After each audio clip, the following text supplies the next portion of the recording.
What's up, guys? Jamelia here. Today, we're talking about how technology is freeing the wrongfully convicted. Picture this: an innocent person locked away for years with no access to resources needed to prove their innocence. Now, imagine how cutting edge technology could change their fate. Today, we're exploring the intersection of technology and justice, how advancements like AI and digital case management are helping to free the wrongfully convicted. And you're about to hear how tech is giving hope to those who thought they'd lost it all. Stay with us because this episode is really going to open your eyes.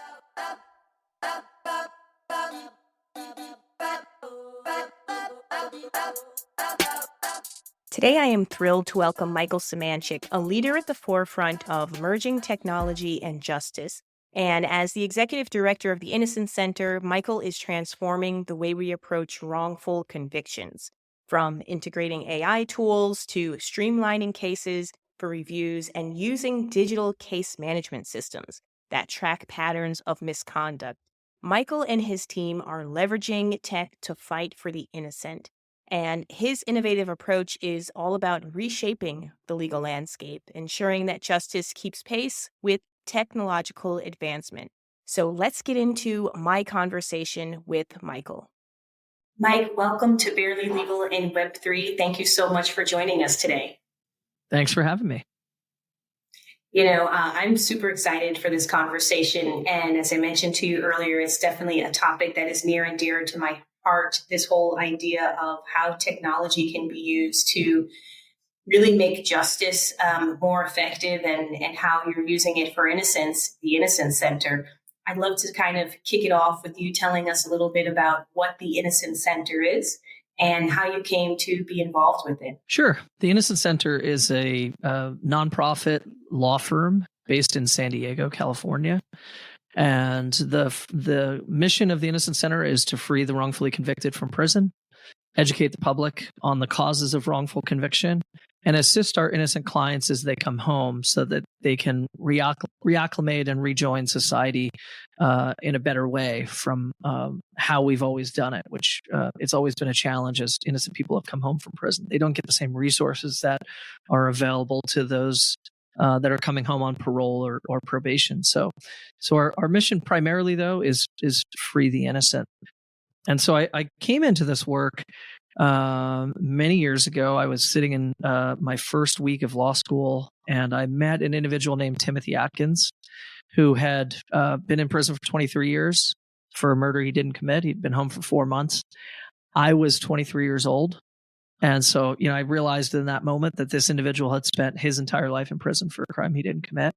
And Tim mentioned that there were thousands more just like him sitting in prison waiting for help. And so that was my call to this movement. And so I got involved in a law school clinical program and did that for quite a while until launching the Innocence Center in August of 2023. It's amazing. And when you first discovered you had this calling through knowing about Timothy, as you mentioned, did you ever feel conflicted? Did you feel as though, maybe a lot of your classmates were going on to work at firms and take on other roles that, I guess society would deem as, something as the traditional career path? Did you ever feel conflicted about taking on this line of work? Sure. I went to law school to prosecute white collar crime. And so I came in with this entirely different mindset. I thought, there's a lot of insider trading going on in some of the small cap and mid cap stocks, and like that would be a great place for me to go and try to fight that kind of crime. And so I was on a totally different path. And this just kind of presented itself. And I think there were other things that you kind of bring up as well, which is, you don't really get into this line of work because you want to make a lot of money.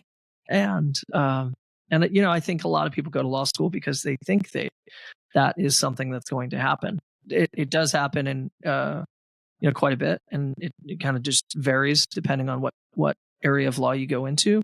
But that's certainly not kind of what happens when you go into innocence work. And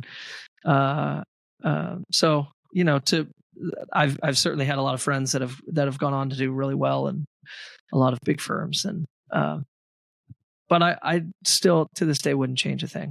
I would go back and redo everything. And in fact, I wish I would have known more about the problems in the justice system back then, 10 years ago, 15 years ago, so we could have had made more progress along the way. I think we've just learned so much in the last 10 to 15 years. That's probably the only thing I would change. Is I wish I would have had more understanding and knowledge of some of the underlying causes and contributing factors.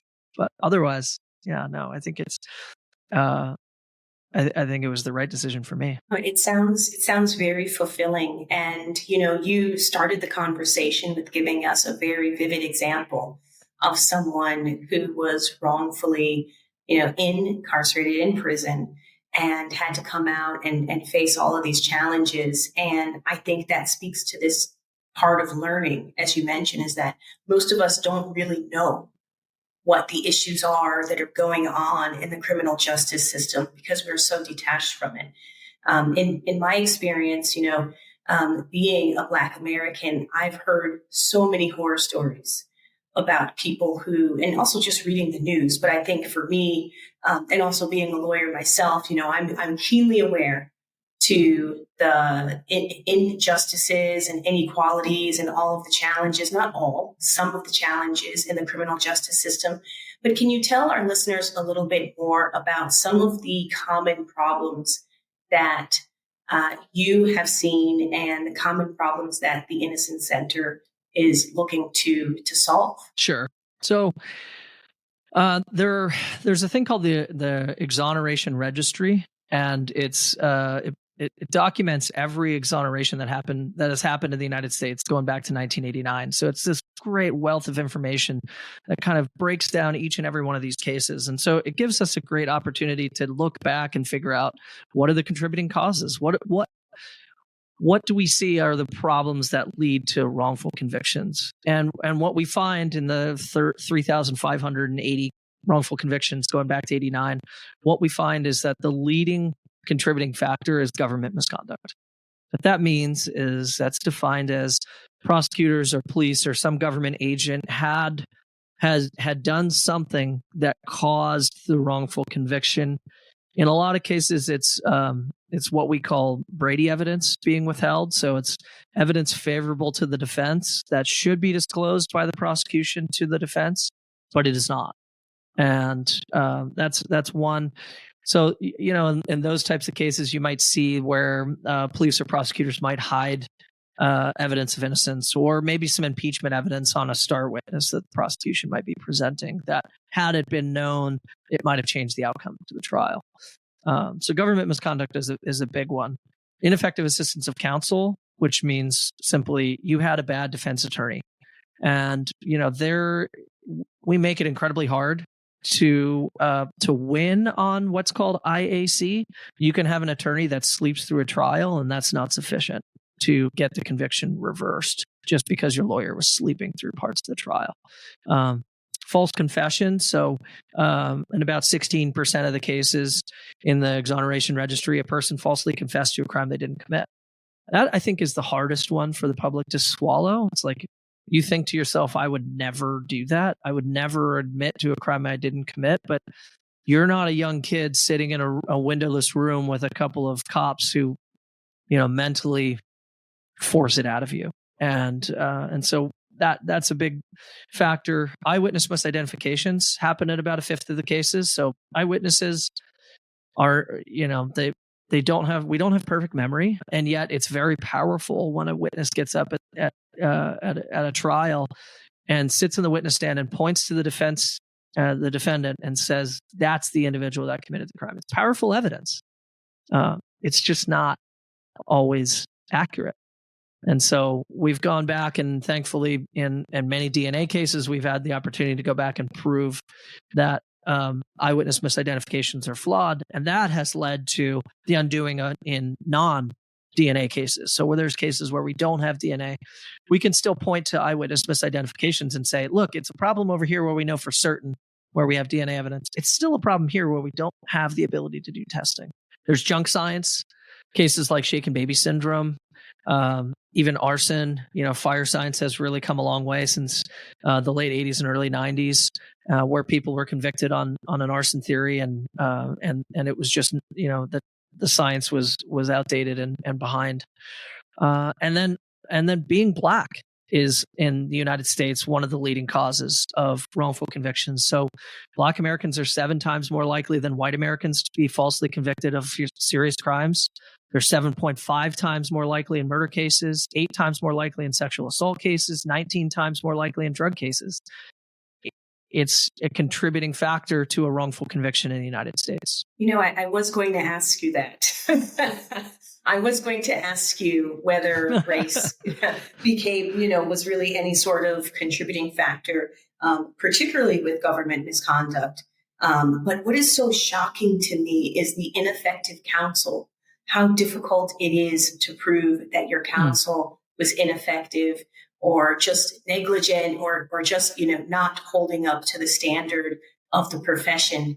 That's amazing that someone could literally be sleeping or, just do something really egregious and they still would not be considered ineffective counsel. Yeah, I mean, so the U.S. Supreme Court has found that not only do you have to prove that your attorney was bad, that they were sleeping or they did a poor job, but that it would have made a difference.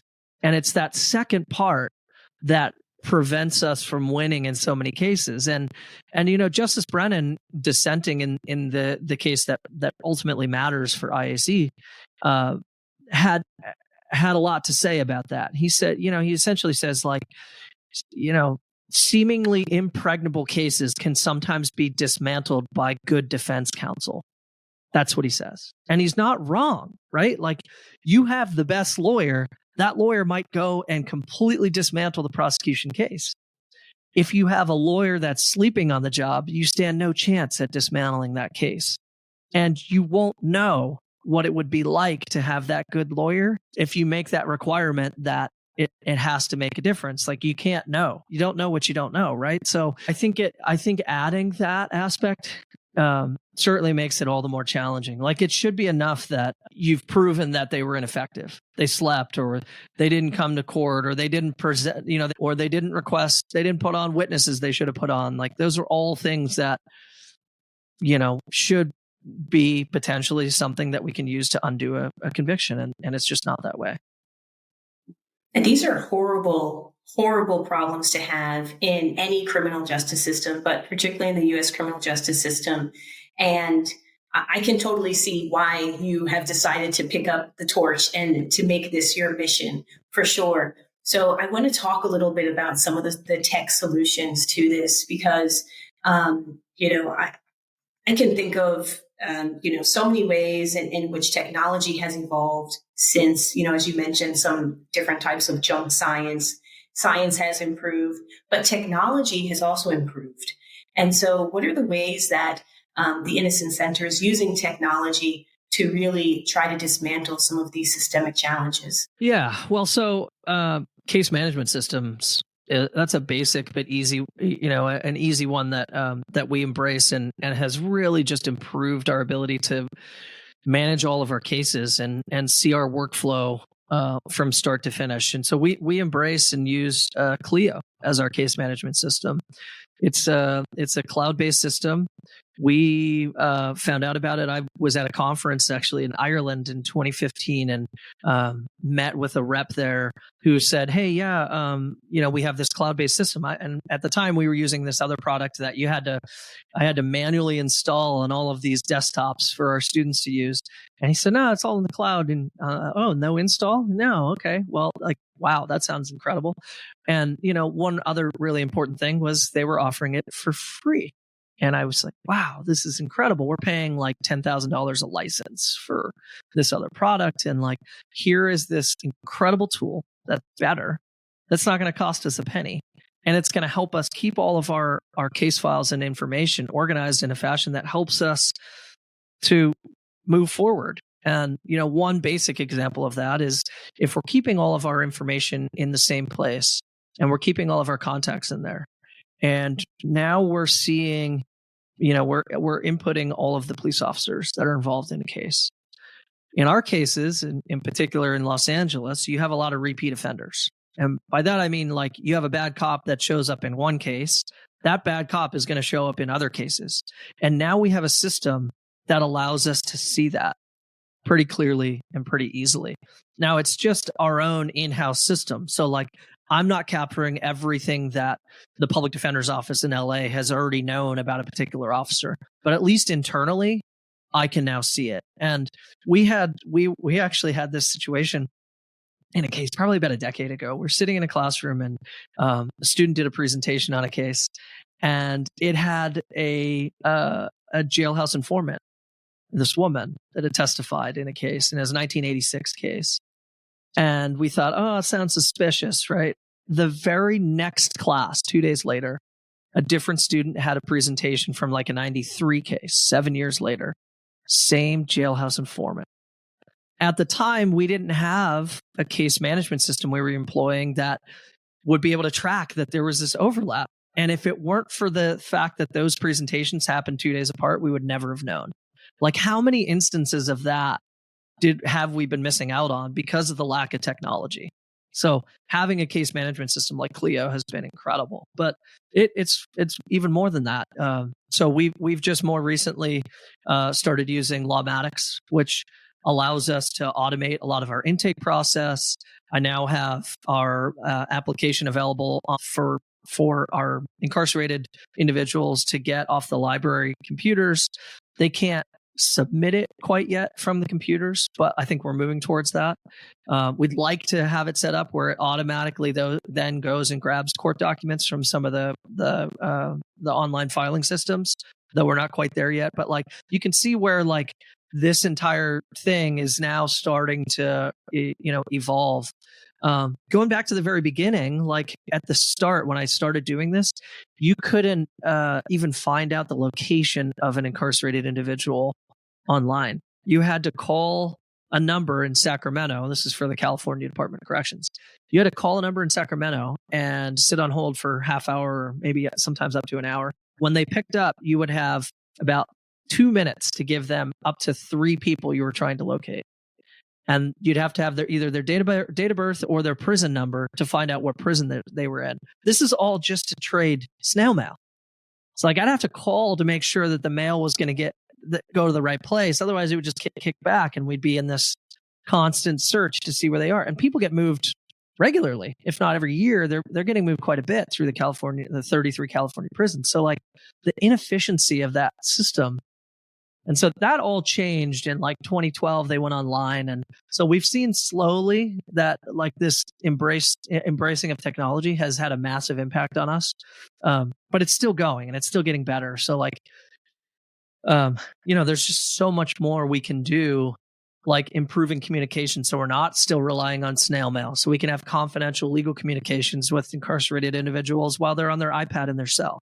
Still something not available, but something I think hopefully is on the horizon. Digitizing their case files, right?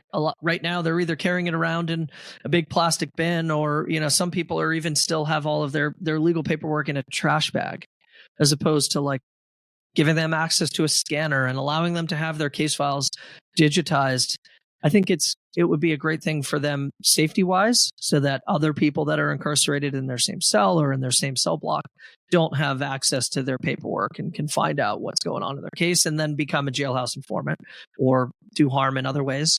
But also make it so that they've got access to justice. They can now give us access to their case file without having to mail a box they're dragging from prison to prison for 20 years.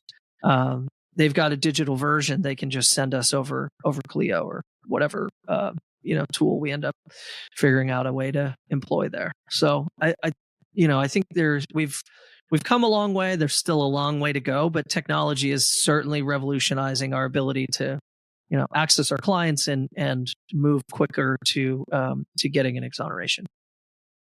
And the things that you're talking about right now are basic ways of communicating with incarcerated persons, ways to effectively manage the case. These seem to me like things that should be a given, but yet these were, not in place. I mean, I think particularly for the communication between an incarcerated person and their counsel, right? And so to have those confidential communications what was happening before. How would you even be able to contact someone if this didn't exist? Yeah, I mean, it was all done, and it all still is done by what's called legal mail. So you send a piece of snail mail to an individual, you stamp legal mail on the outside of it, and that signals to the guards that they're not supposed to read it. They still open it and make sure that you're not mailing in contraband, but they're not supposed to be reading it. And then it goes to the prospective client or the client, and that's my communication to them.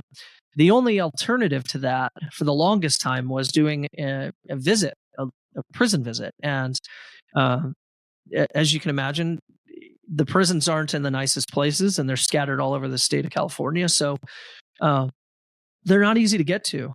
So some of the, I think the furthest one from us is like a 12 or 14 hour drive. We could fly to San Francisco and drive for 5 hours or 6 hours and go up to the very northernmost part of California. They're very hard to get to, and that makes it that much harder to access our clients.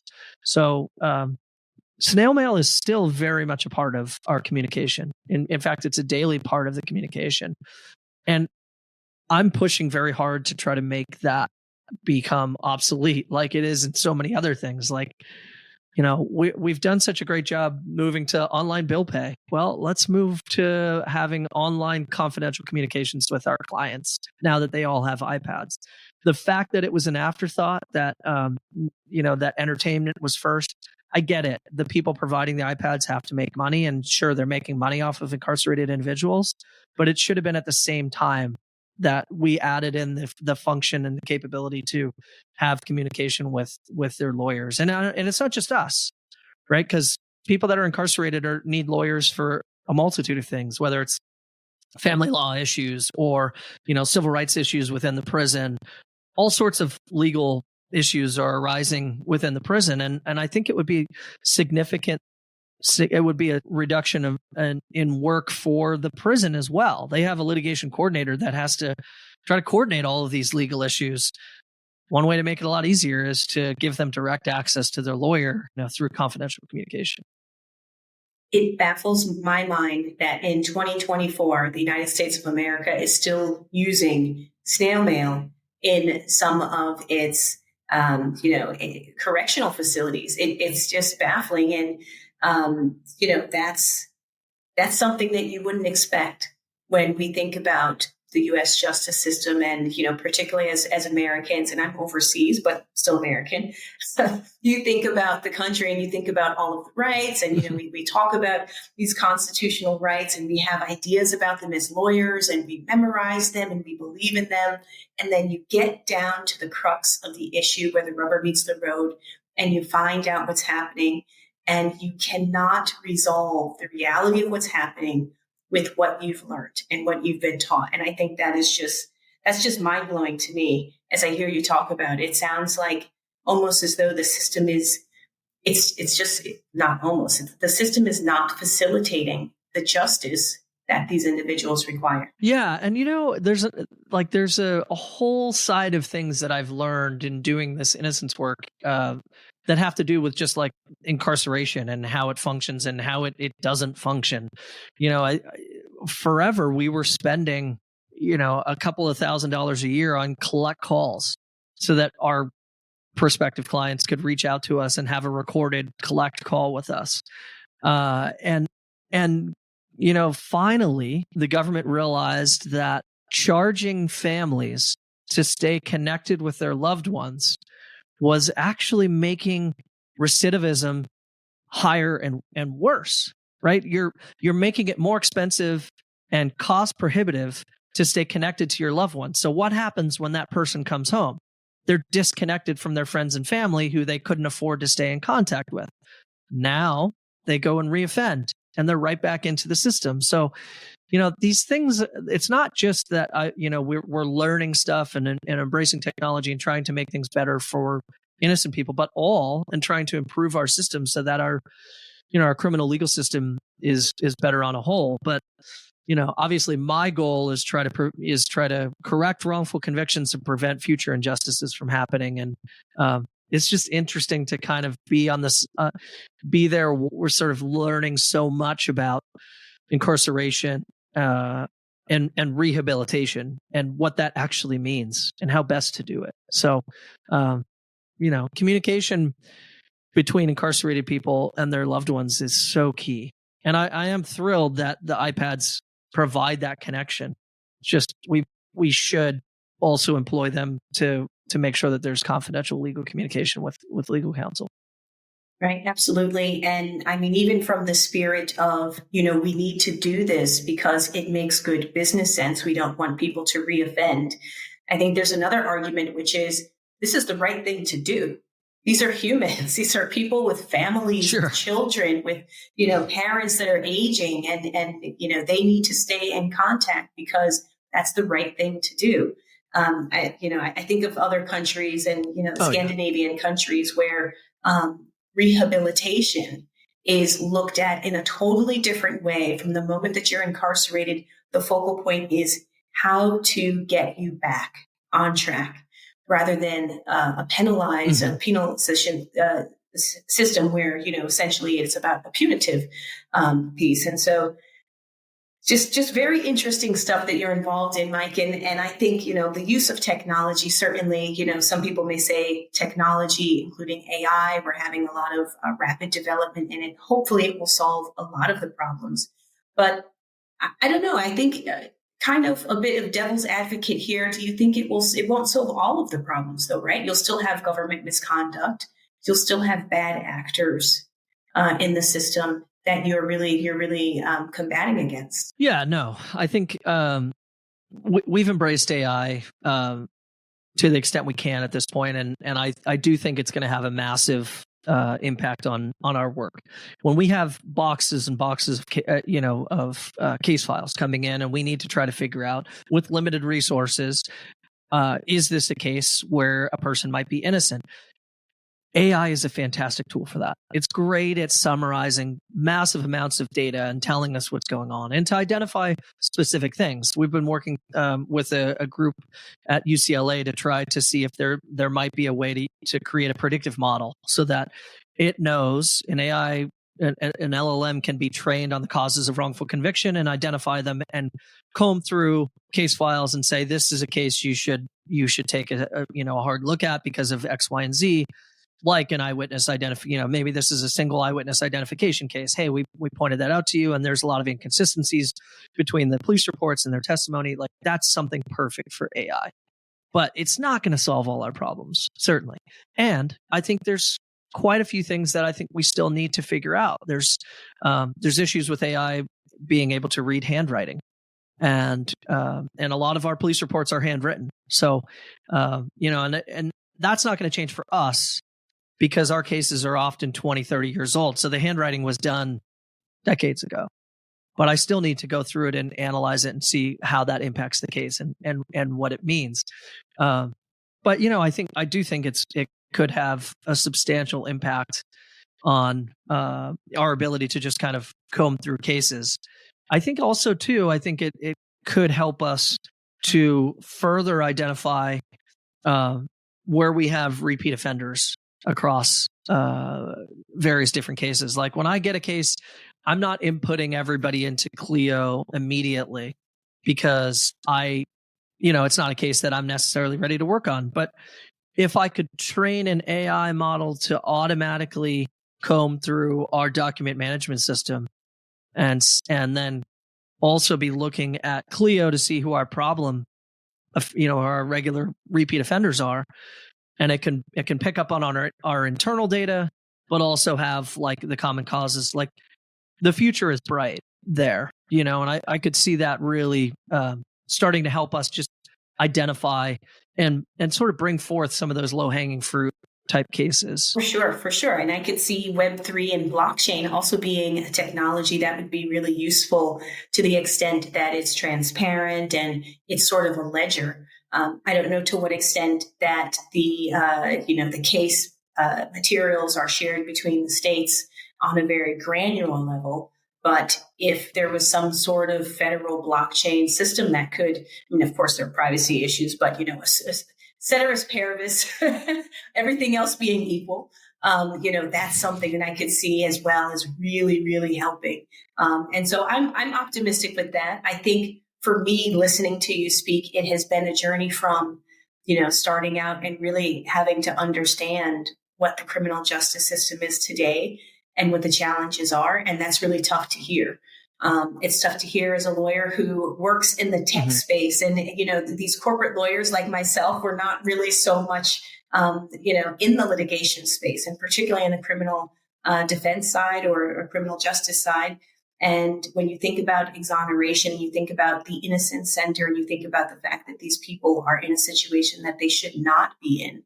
I think it is sort of it's an emotional journey to hear about these issues and then just really be optimistic about what technology can do for them. Mm-hmm. Totally. Yeah. And I think, even on the most basic level, when our clients come home, often if they've been in for 20 or 30 years, like just that idea of introducing technology to them is a challenge, right? Like that's like you hand them a cell phone and they've not seen like the latest. They probably haven't seen any iPhones if they've been in for 20 years. They haven't seen one unless they've seen a guard with one or whatever.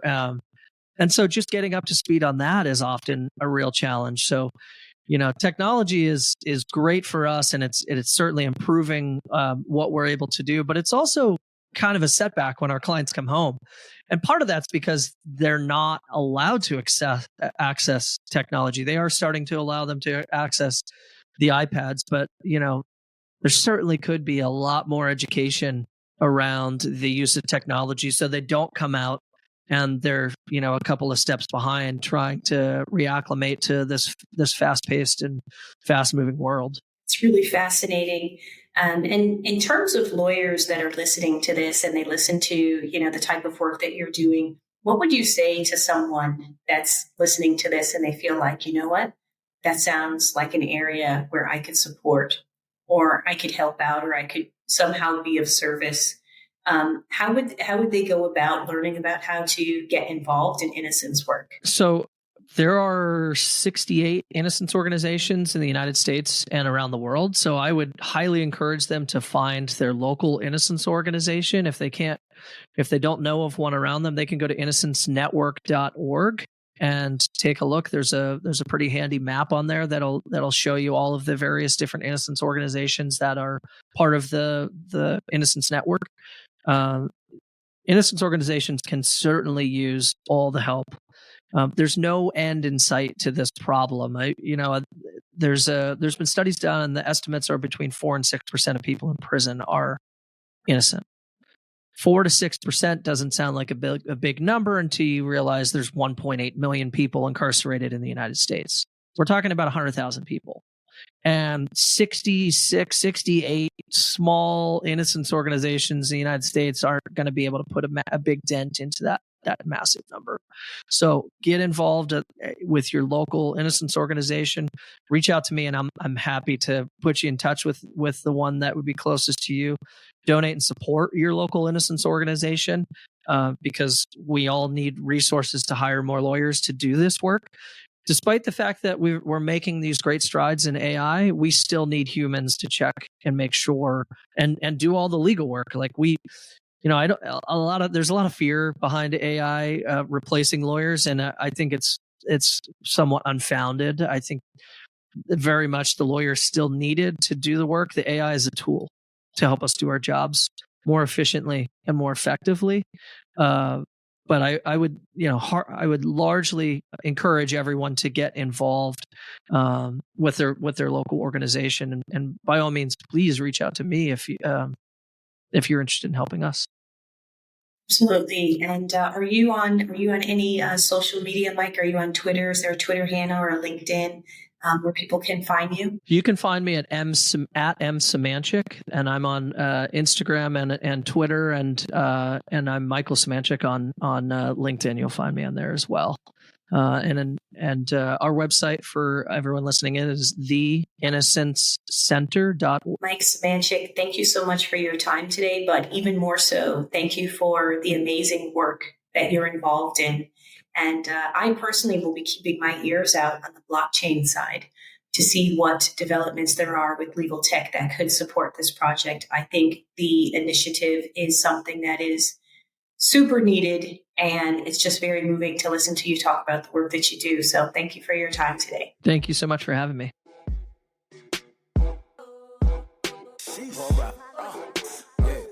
Thanks for tuning in to today's episode. If you enjoyed this conversation with Michael Semanchik and want to hear more like it, we encourage you to join the Bytebound Network. It's completely free, and it's a global community where members of Barely Legal in Web3 can connect, share ideas, and stay informed about the latest in legal tech and blockchain. What's more is you'll also have the opportunity to get involved in the greater work that Bytebound does, from professional development to helping shape the future of Web3 and justice. The link to join is in the show notes, so don't miss out on becoming involved in something bigger that we're doing. So until then, stay safe in those crypto streets. Take care. Yeah.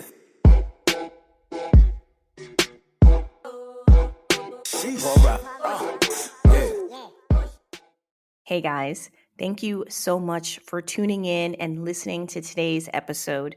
You know, I appreciate when you guys tune in and the time that you take to listen to the show and support us. And I have one thing that I'd love for you to do that would really help us out, which is rate the show. If you've enjoyed it, make sure you rate it. You can do it on whatever platform you're listening on. That would do wonders for us. And if you really want to be a super fan and really support the show, there's a link below that you can support us and donate a small monthly contribution, which allows us to continue to create great content for you. Thanks so much again. Appreciate you, and see you next time.